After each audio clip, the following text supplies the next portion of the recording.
अस्सलाम वालेकुम वरहमतुल्लाहि वबरकातुहू।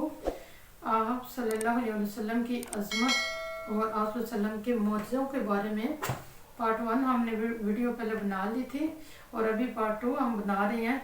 इंशाअल्लाह कुछ और भी बनाऊंगी।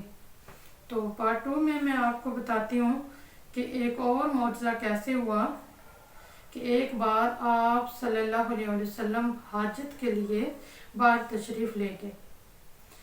तो वहाँ गया तो कोई पर्दा नहीं था।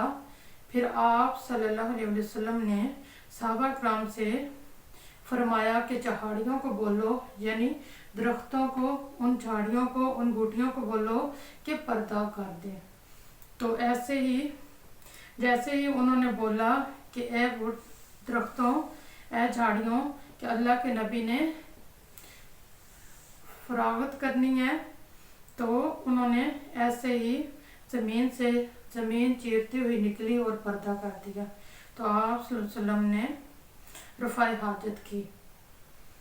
तो ये कैसा मौजज़ा है, किसी के हुक्म के साथ ऐसे कभी दरख्त निकले हैं, कभी पौधे उगे हैं, कभी ऐसा हुआ है? नहीं।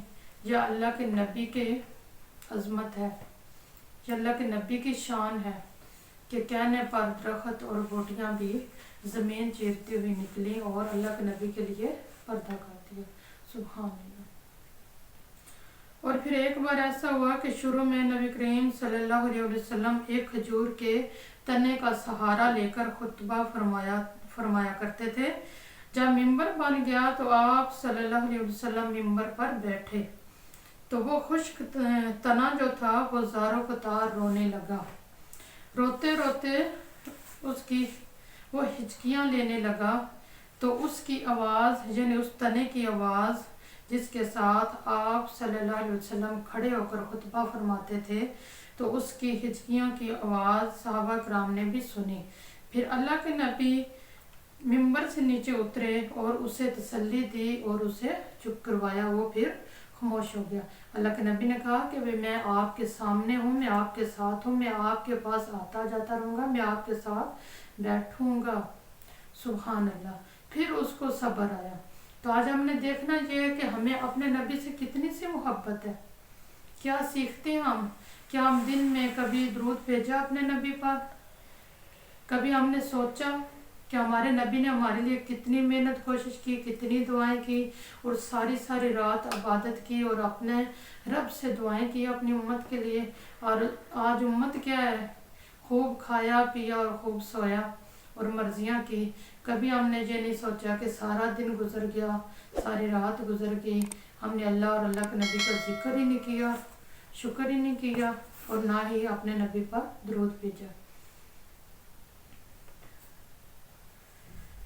और फिर एक बार ऐसा हुआ कि एक और मौजज़ा ये हुआ कि हज़रत अली रज़ियल्लाहु तआला अन्हु फरमाते हैं कि एक दफ़ा मैं आप सल्लल्लाहु अलैहि वसल्लम के साथ सफ़र पर था। जहाँ से हम गुजरते थे दरख्तों और पत्थरों से भी आवाज़ आती थी, यहाँ तक कि रेत और मट्टी के ज़र्रे भी, उनसे भी आवाज़ आती थी। जहाँ से आप सल्लल्लाहु अलैहि वसल्लम गुजरते थे तो वो दरख्त और पत्ते भी क्या कहते थे, रेत और मट्टी के ज़र्रे और पत्थर भी क्या कहते थे कि अस्सलामु अलैका या रसूल अल्लाह, अस्सलामु अलैका या हबीब अल्लाह। सुभान अल्लाह। तो फिर इन चीज़ों को पढ़ के देख के मुझे तो ऐसा लगता है कि हमसे तो दरख्त ही अच्छी हैं, हमसे तो ये मट्टी और रेत के ज़र्रे ही अच्छे हैं, हमसे तो पत्थर और पहाड़ ही अच्छे हैं। क्योंकि देखो अल्लाह ताला ने हमें अशरफुल मखलूक़ात बनाया, अल्लाह ताला ने हमें अक्ल दी, आंखें दी, कान दिए, हाथ पाँव दिए, ज़ुबान दी, किसी चीज़ की कमी नहीं है हमें, लेकिन हमने अपने रब का कभी जिक्र और शुक्र नहीं किया। तो क्या करेंगे हम आखिरत वाले दिन जब हमारा रब हमसे पूछेगा कि आज क्या लेकर आए हो। अल्लाह ताला पूछेंगे क्या जैसे खाली हाथ दुनिया में गए थे ऐसे खाली हाथ दुनिया से आ गए हो, क्या लेकर आए हो। तो फिर उस वक़्त हम पछताएंगे, उस वक़्त हम कहेंगे काश कि हमने कुछ आगे भेजा होता। ये सूरत फजर में भी है इसके हवाले से कि मुजरम उस दिन फिर कहेगा काश कि हमने कुछ आगे भेजा होता, काश कि हमारी कोई आगे कमाई आती होती, हमारे हाथों ने कुछ आगे भेजा होता। لیکن اس وقت وہ کاش وہ تمنا وہ ہماری کبھی پوری نہیں ہوگی۔ آج دنیا میں رہ کر ہم اپنے نبی کی باتوں کو سیکھیں، اس قرآن کو سیکھیں، اس پر عمل کریں، اپنے اللہ اور اللہ کے نبی کا ذکر اور شکر کریں تاکہ ہمارا رب ہم سے راضی ہو جائے، ہماری دنیا بھی آسان ہو جائے اور ہماری آخرت بھی آسان ہو جائے۔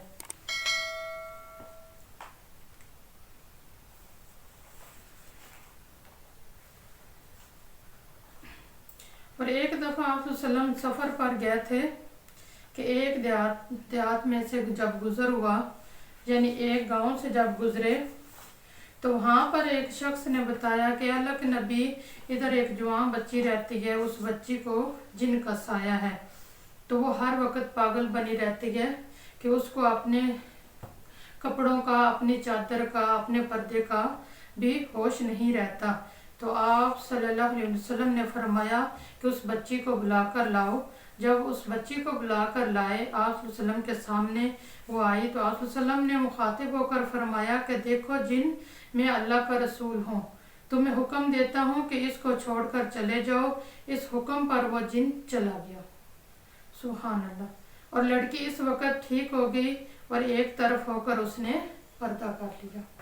دیکھو یہ جن نے بھی اللہ کے نبی کی بات مان لی، اور ہم انسان ہیں، ہم امت محمدیہ کا تو بڑا شوق رکھتے ہیں اور بڑا کہتے ہیں کہ ہم امت محمدیہ میں سے ہیں، لیکن ہمارا عمل کوئی بھی ٹھیک نہیں ہے۔ کوئی ہمارا عمل ایسا ہے اللہ کی رضا کے مطابق اور آپ صلی اللہ علیہ وسلم کی سنت کے مطابق۔ حالانکہ آپ لوگوں نے سنا ہی ہوگا کہ کوئی بھی عمل تب قابل قبول ہے جب آپ صلی اللہ علیہ وسلم کی سنت کے مطابق ہوگا اور اللہ کی رضا کے مطابق ہوگا۔ اگر ان دونوں کی وجہ سے نہیں ہے، نہ سنت کے مطابق ہے نہ اللہ کی رضا کے مطابق ہے، پھر ہمارا کوئی بھی عمل قابل قبول نہیں ہے۔ بے شک ہم دن رات اپنے ہزاروں روپے پیسے لگا دیں، اپنی جان اور مال لگا دیں، جو کچھ مرضی کر لیں، تو وہ ہمارا کوئی بھی عمل قابل قبول نہیں ہوگا۔ اللہ تعالیٰ فرماتے ہیں قرآن پاک میں، تھکے ماندے ہوں گے، پھر اس دن پچھتائیں گے جو غیر اللہ کے راستے پر دیگیں چڑھاتے ہیں اور کھانے بناتے ہیں اور بہت کچھ کرتے ہیں۔ اس دن وہ کہیں گے کاش کہ ہم نے اللہ کے نام پر دیا ہوتا۔ آج لوگ تو کہتے ہیں نا یہ فلاں کے نام کی نیاز ہے، فلاں کے نام کی نیاز ہے، تو نیاز سوچنے کی بات ہے جب دے اللہ تعالیٰ رہا ہے، ہر رزق ہر نعمت ہمارے رب نے ہمیں دی ہے، تو جب ہم اللہ کی راہ میں دیں، اللہ کے نام پہ دینا، کسی اور کی نظر و نیاز کیوں ہو؟ کسی اور نے ہمیں دی ہے؟ کسی کافر سے کسی سے بھی جا کے پوچھو نا کہ ہمیں رزق کس نے دیا ہے، ہمیں کس نے بنایا، سب کہتے ہیں ہمارے رب نے، اللہ تعالیٰ نے۔ تو پھر دیکھو، پھر آ جا کے جو امت محمدیہ کی لوگ ہیں جو غیر اللہ کے نام پر پھر رزق بانٹتے ہیں، دیگیں چڑھاتے ہیں، لیکن آخرت والے دن یہ ان کے عمل اعمال مکڑی کے جالے جیسے ہوں گے، جو ایک ہوا کے چونکے سے اڑ جاتا ہے، اس کے سالوں کی محنت وہ ایک سیکنڈ میں ضائع ہو جاتی ہے۔ تو اللہ تعالیٰ ایسے ہی فرماتے ہیں کہ تم کے اللہ سے بڑھ کر دائیں بائیں کہیں اور بھاگتے ہو یا اللہ کے نام پر جان اور مال خرچ کرتے ہو تو وہ آپ کے عمل مکڑی کے جالے جیسے۔ تو اللہ تعالیٰ سے دعا ہے کہ ہمیں اللہ تعالیٰ سیدھے راستے پر چلنے کی توفیق عطا فرمائے اور حق کو سمجھنے کی توفیق عطا فرمائے۔ وآخر دعواہم ان الحمد للہ رب العالمین۔